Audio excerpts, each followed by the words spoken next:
Në javët e fundit, puna ime është përballur me një fushat baltosëse që për qëllim nuk e ka kritikën dhe nuk ka të bëj as pak me llogaridhënien.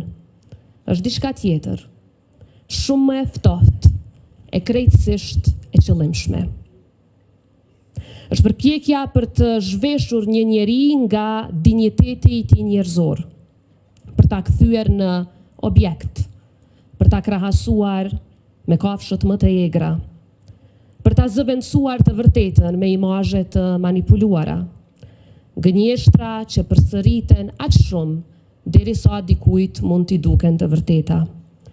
Imazhe që krijohen për të lënduar dhe për të shkatruar vlerat më të larta njerëzore që e kanë mbajtur popullin ton bashk në kohët më të rënda.